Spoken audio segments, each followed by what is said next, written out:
Can't hear me? Oh, now I can. Yeah. Oh, okay. Okay. Perfect. And then we'll just mute once once everyone's kind of going, and that way it can be better that way. Let me broadcast the slides. And they're starting to populate. So Katie isn't in, and she's one of the presenters. okay, let me see. Katie Durante? Yep. Durante? Okay, so let me admit her. Promote to panelist. So let me know if that worked. Let's see. So she should be. Wait, no, I accidentally. Jessica, now you're presenting. Sorry about that, Jessica. I accidentally promoted you. Hold on, I'm gonna remove like some last minute pressure for the day, guys. It's all right. You're telling me you didn't prepare for this? It's been a day. Apologies. I don't know how. It doesn't allow me to unpromote you. I apologize. I haven't had that. No worries. I will just stay quietly in my corner. Okay, everyone. Okay, I am so sorry. I am just messing up this entire panel. I'm going to hide the non-video participants, and that'll just make it easier. So if you guys can just keep it. I don't know why it's not letting me promote Katie. I had a little bit of trouble logging in myself, so I went back and went through the website, and that gave me the correct access. Katie, if there you she is, show, oh, there she is. If you show your face, it'll allow me to. You'll show up basically once you share your video. There she is. I'm here. Sorry, guys. My tech apparently is just out of control. So I want to introduce this panel. I can't seem to get my computer to function. I apologize. I was on a different computer and it decided to just shut down on me. So I switched to this one, which has very little bandwidth. So this is an awesome panel on the evidence-based pedagogy, teaching and mentoring first-generation historically under-resourced undergraduate students.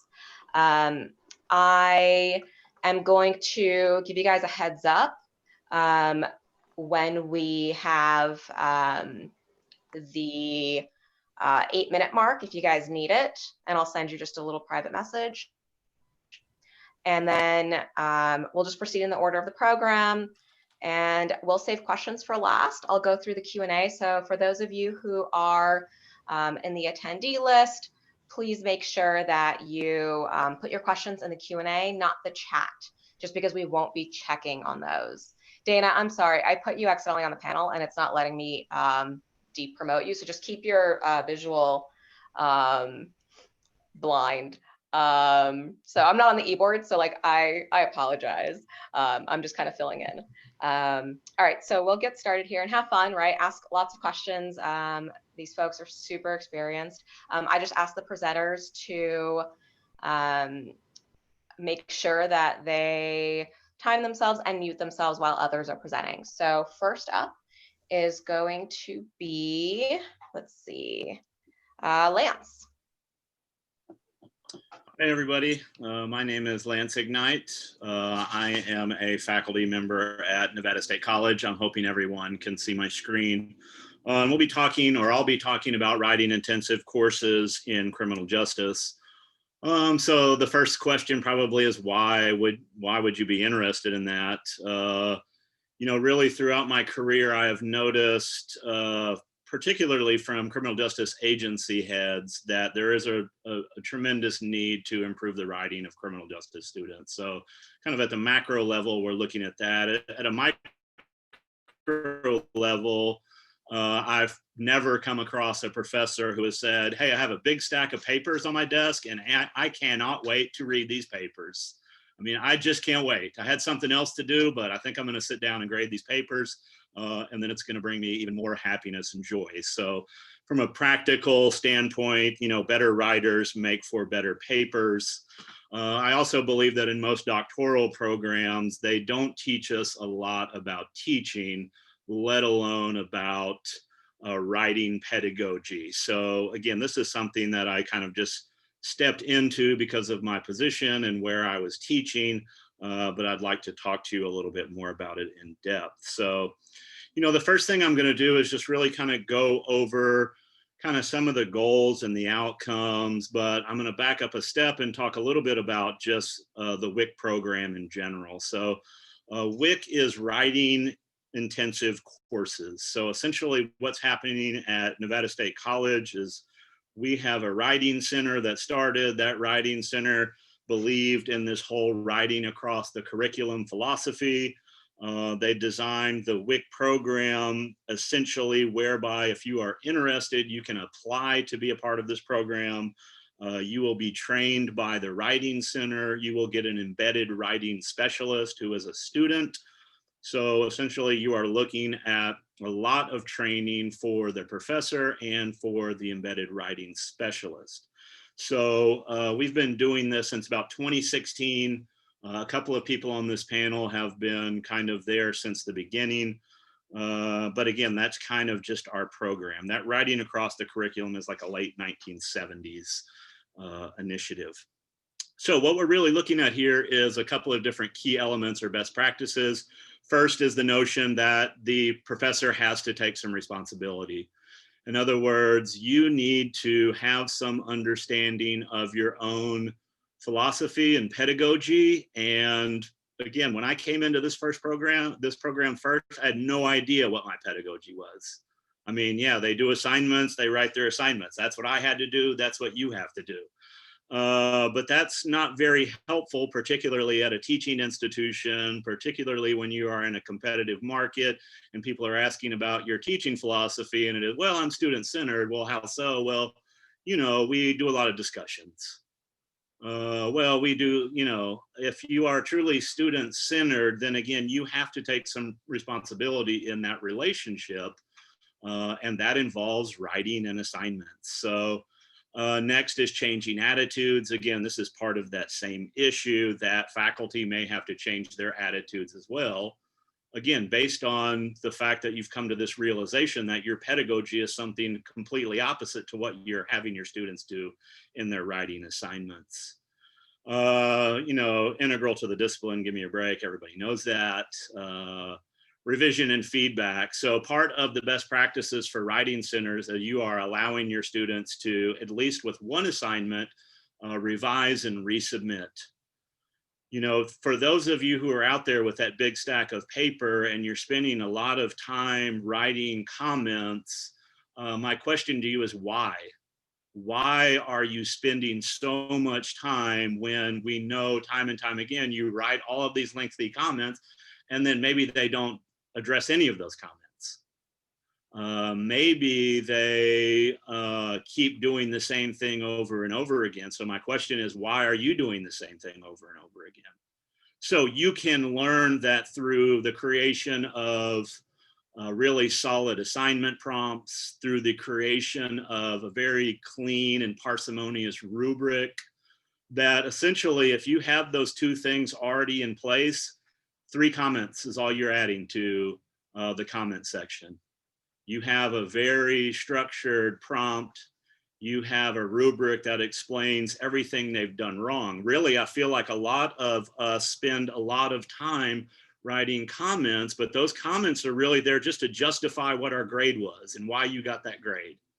Those comments are not necessarily based on, okay, well, this is the next assignment. This is how it's going to relate. So that really ties back to that question. Can they take those comments and feedback and move it into an assignment that might be completely different than the first assignment? So again, you have to focus a lot on the type of feedback, and really this can help particularly people that are juniors to kind of cut down on the amount of time. It takes a lot of time to make that rubric. It takes a lot of time to make that prompt, but once you're done, 3 comments is really what we're looking at as far as best practices. Involving strong and weak writers. Again, we are a criminal justice program that is focused heavily on social justice. We are not necessarily looking at deficit-based thinking. And we're not out to out or identify somebody that's a terrible writer. Again, this whole writer's anxiety is one of the biggest things that we have to get over. So we have to bring our strong writers, we need to bring those embedded specialists together and work together as a team. And then there has to be some reward. So again, we get a reduced course load for participating. We get a whopping $500 for participating. The real reward is the embedded writing specialist. And we'll talk about that in this next series of slides. And the intrinsic value of being able to develop your own teaching pedagogy. Again, those statements are super important in all elements of the hiring process and the promotion process. And again, to kind of really think about what you're doing and being able to articulate to somebody else in any of those documents, or if you're out there looking for a teaching institution, that's really what's going to kind of push you over the top.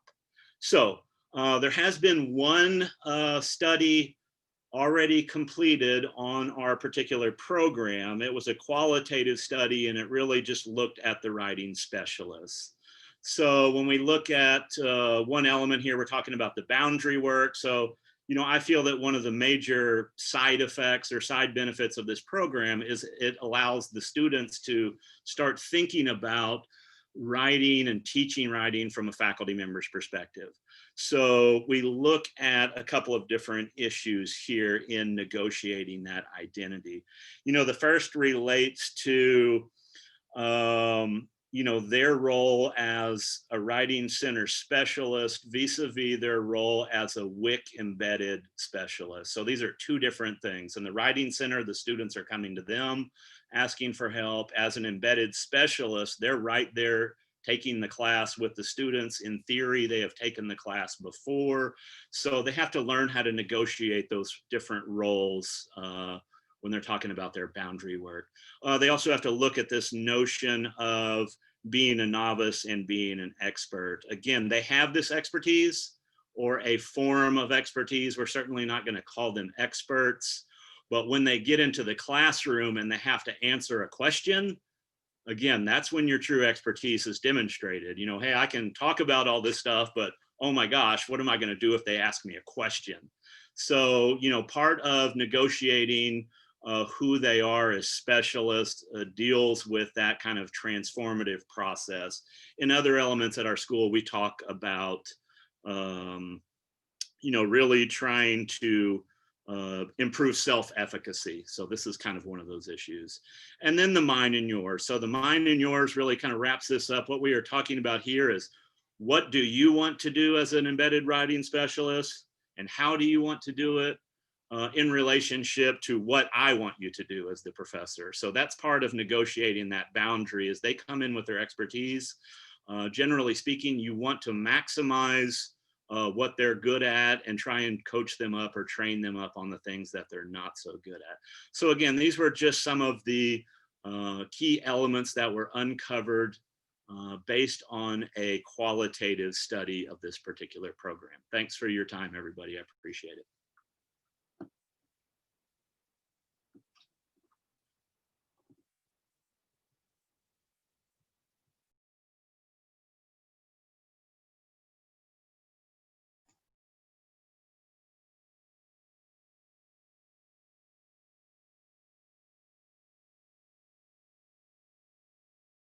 Oops, can everybody see my slides rather than my notes? Yes. Okay, perfect. And I have my timer so I don't go over because I could talk forever. My name is Dr. Amber Morczek. Today we're going to be talking a little bit about mentoring first-gen students through the lens of your own lived experience as a first-generation faculty member. Of course, this is also applicable to folks who aren't first-gen and to other students as well, but that's really my center or my focus for this presentation. All right. So first of all, first-generation college students, let's define them. It's defined as any student whose parents did not complete a four-year degree. So this leaves some room for folks whose parents may have taken a couple classes or gotten an associate's degree or what have you. So it's still encapsulating a lot of those students who really don't have the amount of contact with the college experience as much as someone who may, if their parents both finished four-year degrees or even went on for graduate degrees. So according to some NASPA data, about 56% of undergraduates have identify as first generation college students and that their parents do not have a four-year degree. So in defining this, and not only for the context of this presentation, but for our students, you know, I think that when we're talking about first generation college students, we need to define that for our students, because I'm first gen, and I remember in undergrad, I didn't even know I was first gen. I didn't, you know, insofar as the definition, and I didn't really know until a faculty member identified that for me and acknowledged the difference in perspective I was bringing to campus versus, you know, continuing generation students. So navigating the college experience as first gen. This is the what we already know sort of component of this very brief presentation. And I'm sure, you know, none of you listening to this who identify as first gen, you know, this is not going to be a surprise to you, but it's important for us to consider and contextualize some of the challenges that first gen students face within the context of the college more globally, and then also within our criminal justice and criminology classes specifically. So the first one is, you know, the difficulty with the quote hidden curriculum. You know, this idea that students who are first gen have really limited insight compared to continuing generation students into the implicit values and norms of academia. Also, we know they may need some more institutional support, and that faculty and campus partners, you know, really become the institutional support system when parents or guardians or other close family members and peers lack that insight to assist them with the college experience as a whole. Of course, it's also important to consider this within the context of intersectionality and folks' varying identities that they're bringing to campus as well. You know, for example, for me in undergrad, you know, I can't divorce my first gen status from my socioeconomic status at the time, right? So all of these students are coming to campus with varying identities. First gen just happens to be one of the many. And then, of course, the strategies I'm going to talk about are going to be really contextual to your institution. You know, for my institution and my colleagues here on the panel, we're at an urban campus. It's largely commuter. You know, our mentorship style based off of our student demographics might look different than a rural campus in the state of Wisconsin, right, where we have a lot of residential students. So keep that in mind. First gen students don't, you know, present the same in all contexts. So this is where we can start to talk about first generation faculty representation and visibility. And this is the what we can do section of this presentation. You know, a couple of things that you can do to remain visible as a first generation faculty member is start day one for your students. You know, briefly discuss your perspective as a first gen college student during your little spiel on the first day of class. You know, acknowledge what you knew, what you didn't know, and, you know, this gives some students some space to start to relate to you in the context of you being first gen. This was important for me when I started college to hear that my faculty were also first generation, because for some reason when I started college, I thought that all faculty were super wealthy and pedigreed. I know differently now, but you know, like I just thought that they had these really elaborate backgrounds in terms of wealth and prestige, and I didn't necessarily know that, you know, some folks were just like me and started off at community college or whatnot. So that's something to consider day one. Also something to consider, you know, within the context of your courses more broadly is talking about how to college. Of course, a lot of student affairs staff deal with this, and, you know, there's specific programming for first gen students, but you can imbue some of those messages in your classroom as well. So defining things like office hours, what does that mean? You know, is that you could even shift the language to say student hours so they know that they can come see you if needed. And you can amend that to do that virtually as well. Avoid using acronyms for offices on campus. You know, even I struggle sometimes with the acronyms that are on our campus, let alone, you know, defining those for students. Clearly addressing questions for students is important, right? So making sure that you're letting them know, you know, this is where you can go seek help and this is what this office does. Making sure that resources are accessible is also important, and as well as professional comportment in your classes. So teaching them how to address professors, write emails, create email signatures are all very important, especially for first gen students who may not have that context. Also, this is a moment for you as a criminal justice faculty to strategically mentor through your, you know, the lens of being first gen. So the first thing you could do is build connections to campus and community partners. Remember, students don't know what they don't know. So advocating for students to get involved on campus is really key here. Whether it's through other faculty, offices like career services or counseling, it's important that you plant the seed early, that there are a variety of resources on campus and ways and means to build and grow their social and cultural capital and to seek out resources. Number two, send out topical information about campus and community events, so sending out, like, there's a panel this week on campus, or in our case virtually, and this is why it's helpful, and here's how you contextualize this within your future career or your interests. And then you can also, also think about embedding things about careers in the context of your classes, right? And it doesn't have to take a lot of time out, but you can do things like, I'm sure you're already doing this, but being mindful of how you talk about careers within your current lectures. So let's say you're doing a lecture in your 101 class on policing. Talk about the background check process. Talk about what that's like for folks if they plan to go into law enforcement. Or if you're doing a lecture on gender-based violence, making sure you're adding some information about local internship opportunities or volunteer opportunities within victim services. And I think this is especially important for us in CJ or in criminology, because I cannot tell you how many times I've heard students say something like, I want to be in the FBI, or I want to do CSI, and they don't really know, what they're saying. They have this goal in mind, but it's for us to sort of refine and help them, navigate that in a more cogent way.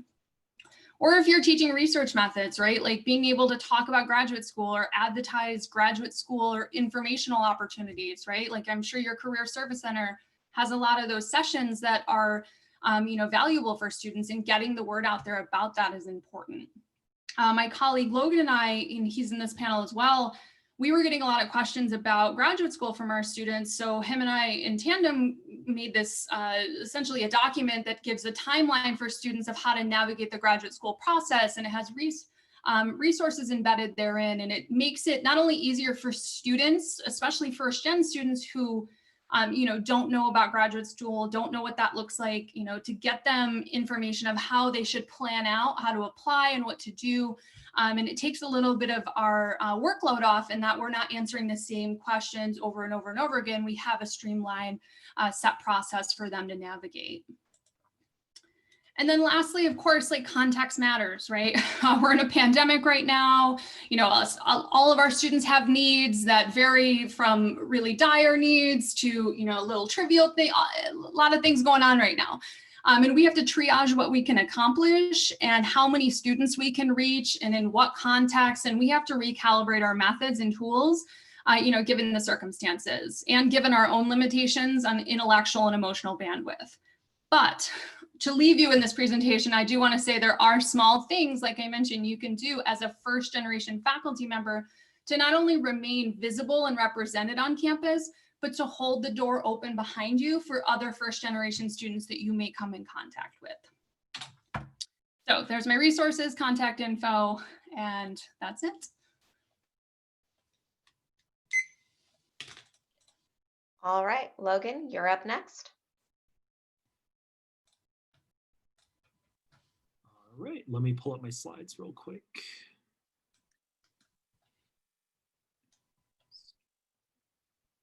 Okay. I'm just putting on my timer really quick so I don't go over as well.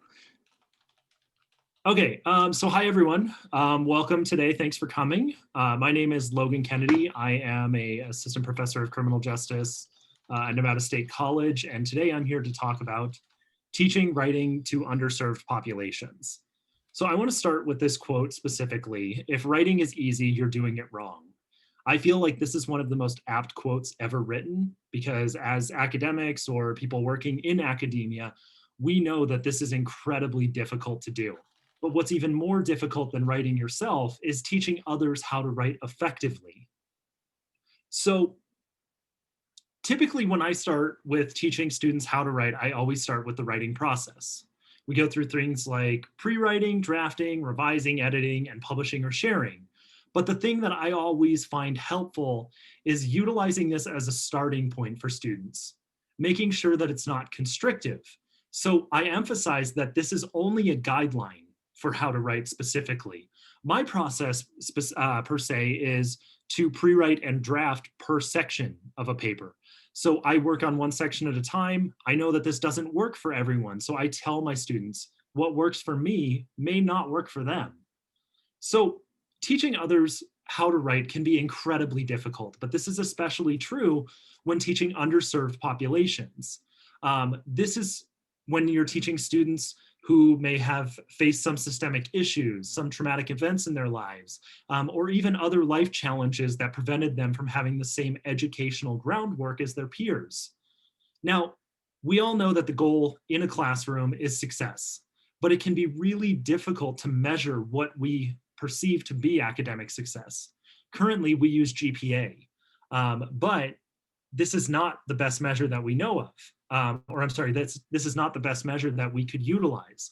Research contends that GPA is extremely limited in a lot of different areas. It only measures academic success, but it doesn't look at other things like social or emotional success, right? In college, you learn about how to be open-minded, how to engage in respectful conversation.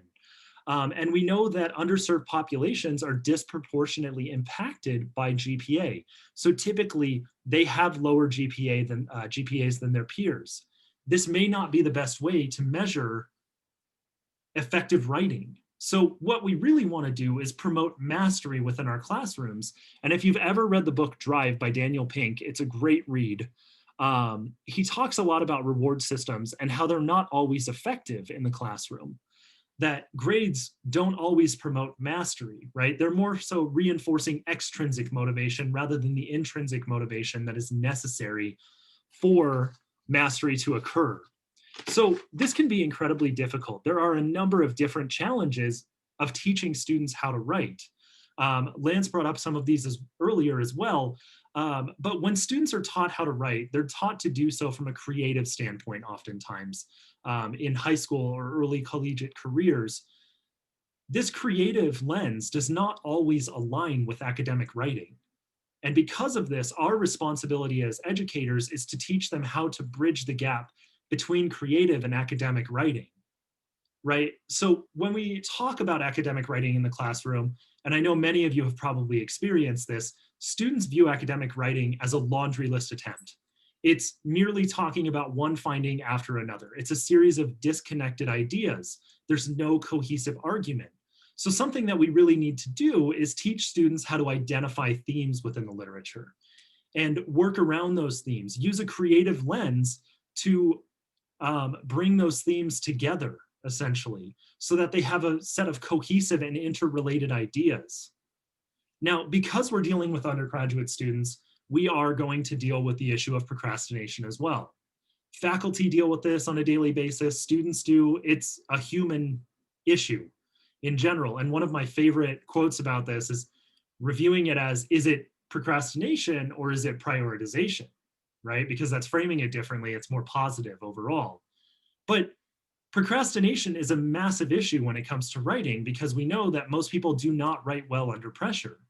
So this can be especially true of underserved populations who may be balancing work with life, having a full-time work schedule, or if they have families outside of school as well, they're balancing things that other populations may not have to balance.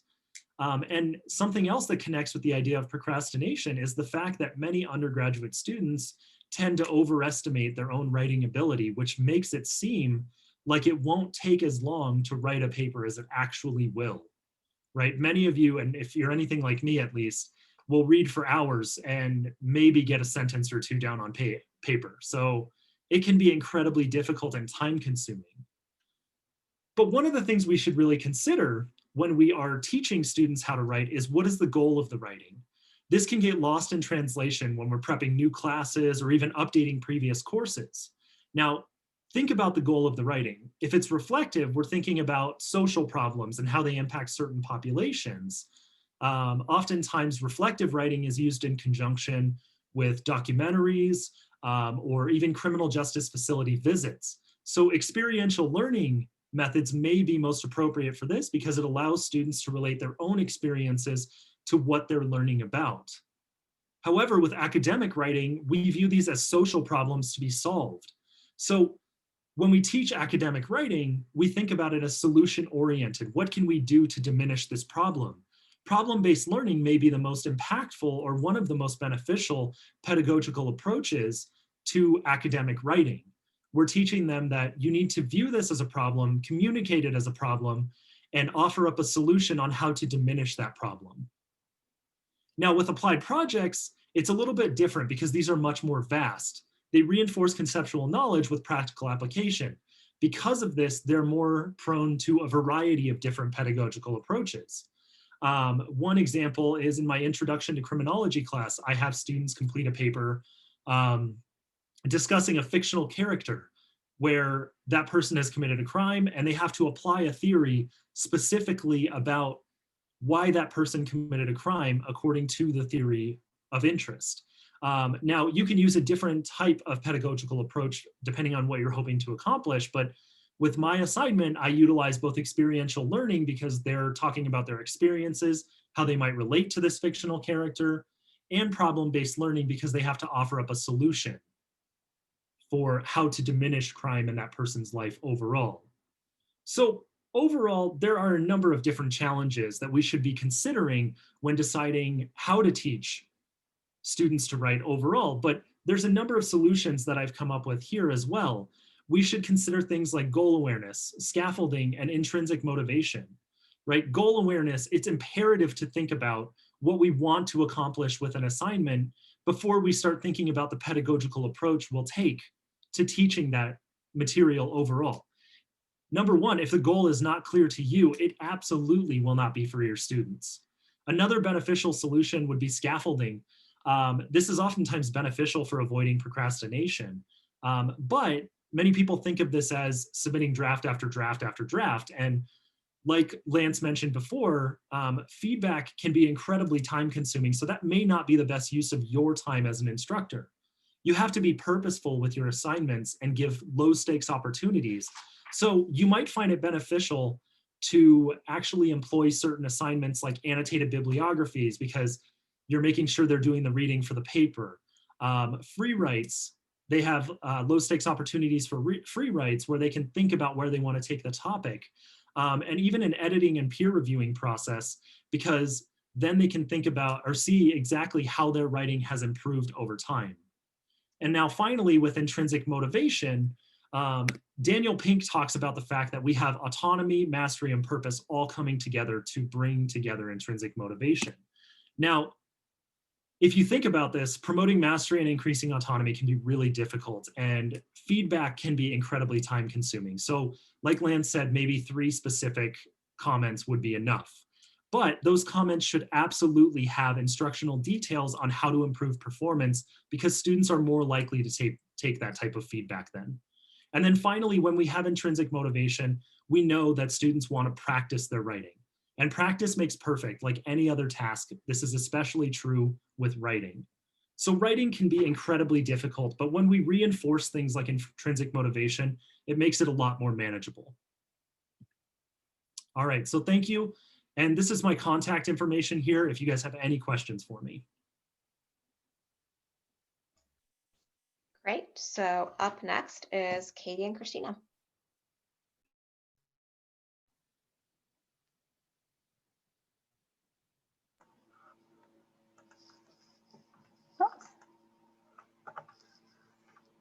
Do we see the slides?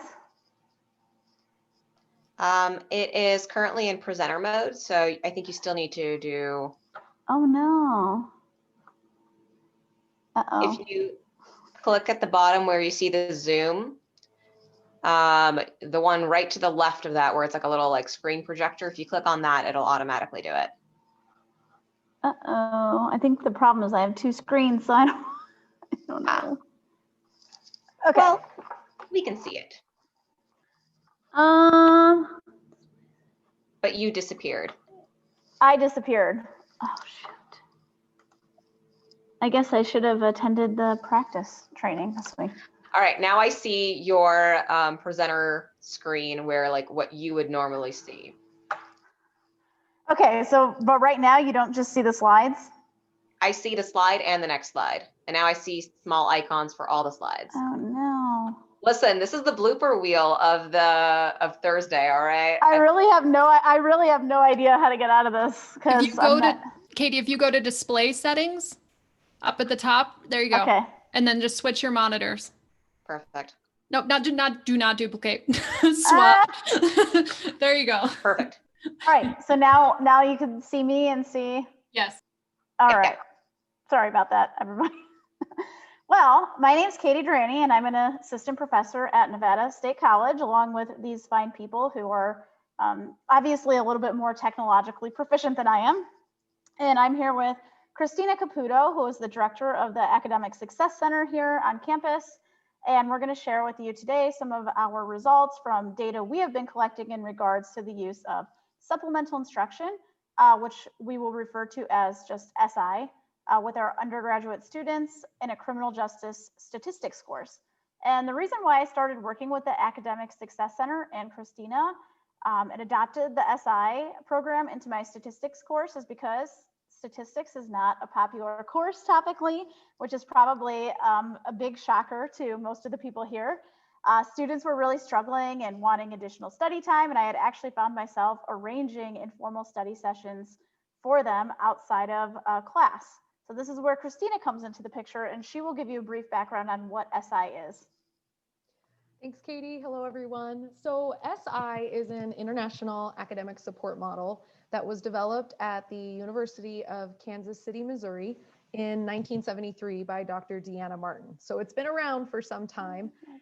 And the model is used in 400 to 500 institutions across the United States, as well as in about 30 countries across 4 continents. So it's very widespread. And SI was originally designed to target high-risk courses, such as bottleneck courses or those courses with high DFW and I rates, instead of targeting this notion of high-risk students, right, which we know to be very deficit-based. And the model aims to achieve 3 key goals. The first is to essentially increase course grades in the target course. And then the second is to increase student persistence and retention in the target course, but hopefully also in the program major that the course falls under. And then lastly, the third goal of SI is to hopefully and ideally lead to overall increased graduation rates. Now, the SI model fulfills these 3 goals by embedding a successful peer leader, which is called an SI leader, into the course, who is trained to hold regular weekly group study sessions based on the previous lecture material outside of class. So this is much more proactive and structured compared to your typical academic support. And SI leaders are students who have recently completed the course and done well. They demonstrate interest and a willingness and ability to help their peers learn. And they're also able to reattend the course lectures in order to model successful student behavior in the class, review the course content a second time so they can plan for those study sessions, and also as a way to build rapport with students during the class. So that's a brief overview of the SI model, including the goals and the structure. So thinking about Nevada State, the Academic Success Center oversees tutoring and study support services like SI. So as Katie mentioned, she contacted me about the challenges she was observing in the criminal justice statistics course. And based on those challenges, as well as the course metrics, it appeared that the course would be a good fit for our SI program. So Katie and I worked together to implement SI into the criminal justice statistics course starting fall 2018. The SI leaders are hired and trained by the Academic Success Center staff who consult closely with the SI faculty like Katie on their course needs. And the leaders are trained specifically to plan and facilitate collaborative learning sessions. The SI leaders are not content experts or teaching assistants. So they do not teach new content.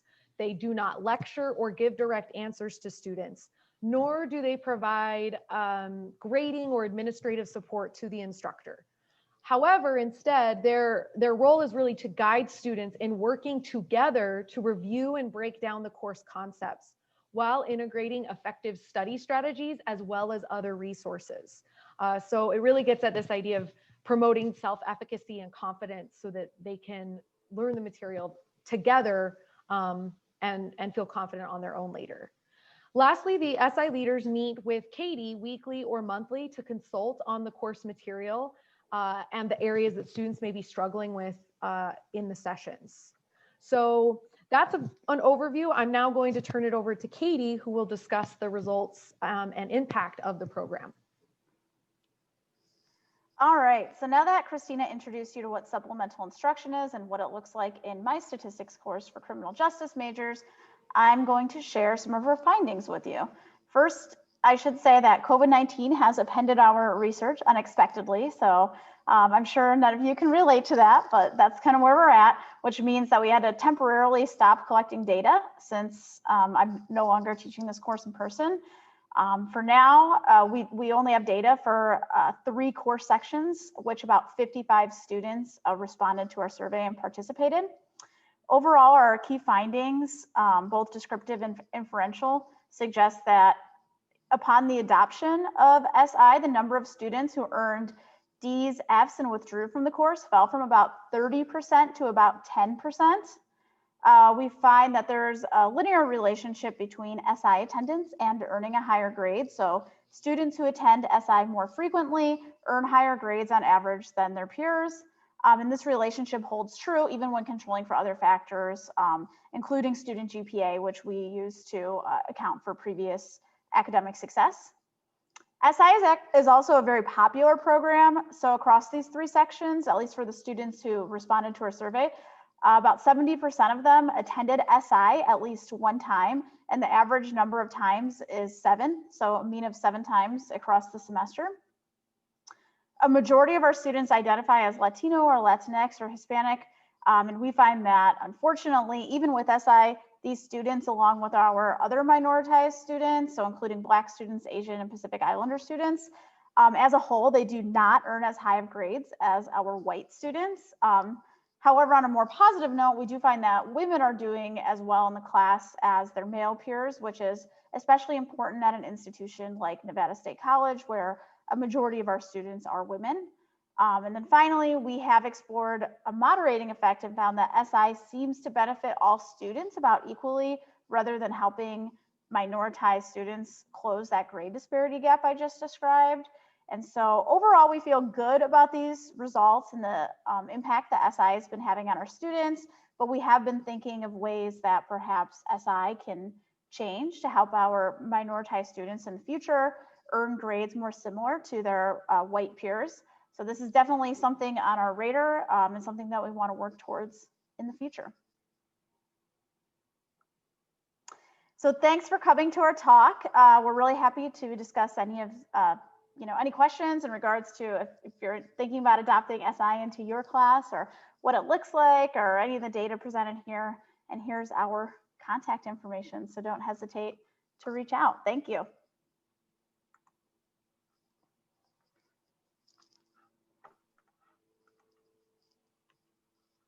All right, that was terrific, guys. So I've asked you guys to put your Twitter handles in the chat box so people can get it. Do it to all panelists and attendees. So we have a few minutes for questions. So let me quickly check what Q&A. I know a lot of the Q&A was responded to within the actual chat rather than going live, but there's one from Ashley, and she asks, sorry, she's a first-gen student, now a faculty member. She thanks you guys for your thoughtful responses to her questions, and that this is something that she's going to think about a little bit more in terms of kind of how to support students. But I was wondering if outside of your research, right, the ones that you presented, what do you think are the main takeaways, and kind of how, based on the questions that were asked, what do you think can be kind of done here now that you guys have seen each other's presentations?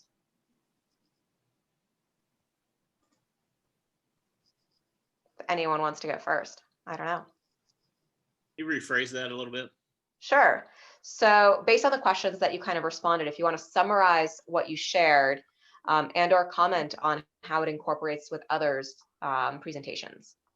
I mean, I would just say first off that just kind of not using that deficit-based approach when you're talking about first-gen students is really just a type of philosophy that you really should focus on. I know many schools say that they're student-centered and students come first, but a lot of times that's just lip service. So you really have to kind of buy into the philosophy. Another thing is that you have to be interdisciplinary. What we're seeing really with all of this stuff is really because of necessity, because we're so small, we're forced to reach out to everyone and have relationships with other people. But in that regard, that interdisciplinary nature really drives a lot of the things we do. We are experts in a particular subject matter or area, and that does not include teaching pedagogy or resources or, you know, all these different things. So really you as a professor have to learn a lot before you can even really get started. And really everyone has to buy in. I mean, not everyone is engaged in the same projects, but we're all doing something that benefits ourselves and benefits the students. Great. Anyone has anything else to share? Otherwise, I'll ask a couple other questions, especially to the last presenters. Do you have any ideas as to why minority students still received lower grades than white students? Yeah, so I actually just started to respond to that, but I'm happy to talk about that here. But I do want to say first that Cristina is really the SI expert, so I'm sure she has some really good ideas. But one thing that comes to mind is that SI is optional and it's a big time commitment outside of class. And so in that regard, it's really designed in some ways for more traditional students who are living on campus. So we offer 3 SI sections a week.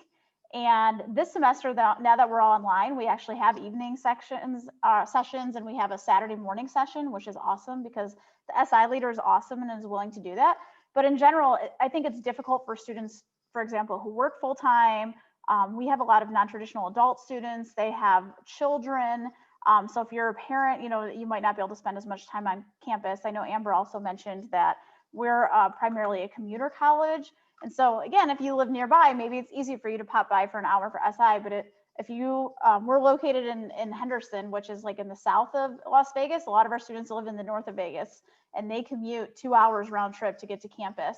So I think that we have a lot of those types of logistical concerns to consider.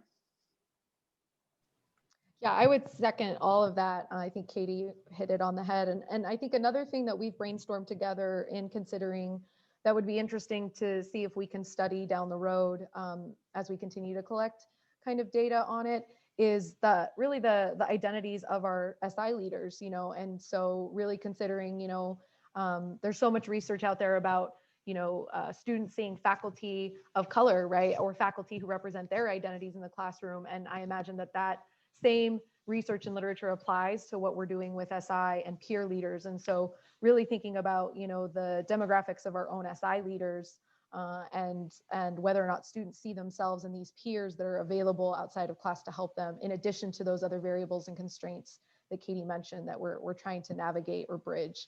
I think lastly too, I will just add there's a little bit of a paradox that I find in doing this work, in that what I appreciate about the SI model is that it's grounded in this notion of trying to not be deficit, right? It targets these high risk, challenging courses, these courses that are difficult at heart for any student. But the challenge when we see data that shows that there's still this maybe gap disparity in our student usage and success rates, you know, for those students of color compared to their white peers, points to this idea, well, then maybe we need to try to target those students or support them or require things in different ways. But by thinking of it in that way, we're inadvertently, right, getting back to that deficit, reinforcing that deficit somehow and singling out those students. So I think, you know, outside of considering those variables and those constraints that students are facing, some of the identity pieces that I mentioned, it's a little bit of a paradox to try to answer that question. But it's something I think we're definitely looking at. And one way to combat that as well, I think, is the training. So how looking really intentionally about the pedagogy and the way that we train our SI leaders openly and explicitly, right, about implicit bias, about social identity, about language and the power of language and how they come across to their peers, all become really important things to examine. Great, thank you. I think we have maybe another 2 minutes if you guys want to answer one of the other questions that unfortunately we can't get to all of them. So for the presentation on first generation students, how would the strategies and dynamics discussed in the presentation change when working with first generation college students who are also first generation high school graduates? Okay, if I could just jump in really quick. And this kind of answers a couple of questions too, because I know people are wondering about resources on how to teach writing. Yeah. I think that these strategies can play a huge role in that, right? Like, so things like experiential learning and problem-based learning overall can be incredibly impactful for first generation students and underserved populations specifically. And I do want to plug, I have no relation to Daniel Pink, but I'm an avid fan, probably rabid at times, because that book Drive, it changed my life on how I approach teaching. It talks about low stakes assignments and really giving students the ability to take risks in their assignments. Because as we know, with a lot of underserved populations, they may not have the same confidence that other students might have. And this goes for first gen populations as well. So because of this, incorporating things that are talked about to encourage intrinsic motivation is especially impactful. Low stakes assignments are really, really helpful. I'm a huge advocate for things like that. So that's my quick spiel. I think some of the strategies could be quite similar. You might want to do some more targeted mentorship with specific students if you have the ability to do so, and getting them connected maybe with different types of resources on campus, ensuring that you're keeping them in mind in the context of your lower division courses and how you can sort of set them up for success moving forward through their college experience. So it would be just a similar sort of dynamic with my students if they were first gen high school, first gen college. I wouldn't change my perspective necessarily. I don't know if Cristina, you have some feedback on that. So I apologize for interrupting, but we're literally running up against, I want to keep having this conversation. I wish we had another hour for it. But unfortunately I have to end this so I can start the next section. But please continue these conversations on Twitter. I'm sure the presenters wouldn't mind you guys emailing them and tweeting at them if you're on Twitter. So please do that. Thank you guys so much. I apologize that we can't get to all these questions and all of your guys' amazing responses. But thank you again, and I hope to see you guys soon. And thanks for bearing with me with all the tech stuff on my end. Bye, guys. And thank you to all attending.